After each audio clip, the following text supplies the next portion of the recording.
এনে ধর এটা। চলো খাওয়া দাওয়া করতে বসে পড়েছি। আজকে রান্না মোটামুটি সিম্পল হয়েছে। তো কি রান্না করেছি চলো তোমাদের দেখিয়ে দিই। ও ওইদিকে লাইটটা অফ করে দিয়ে। ভাত বেড়ে নিয়ে বসে পড়েছি। এখানে এই যে ফুলকপি আর কড়াইশুঁটি আলু দিয়ে একটা শুকনো শুকনো তরকারি বানিয়েছি, কেননা এখন আর ফুলকপির ঝোল ভালো লাগছে না।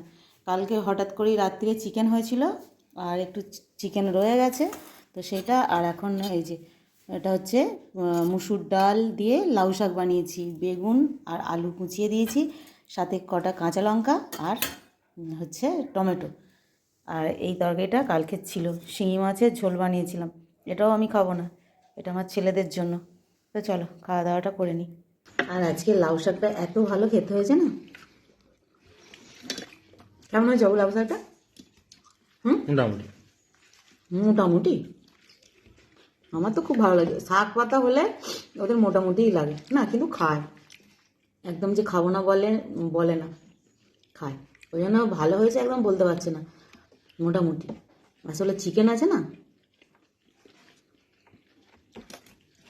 ওই জন্য। আর সাথে একটা লেবুও কেটে নিয়েছি, পাতি লেবু না হলে কি আর খাওয়া যায় বলো?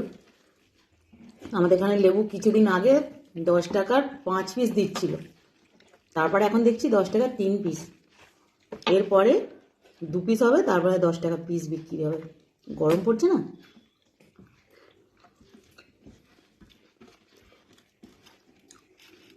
আর আমার যে গাছটা আছে ফুলে ভর্তি হয়ে গেছে, প্রচুর ফুল হয়েছে।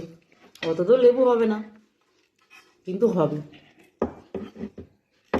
তখন আর বাজার থেকে কিনতে হবে না, বেশি কিনতে হবে না, কিনতে হবে, ছোটো গাছ তো, কিন্তু খাওয়া যাবে।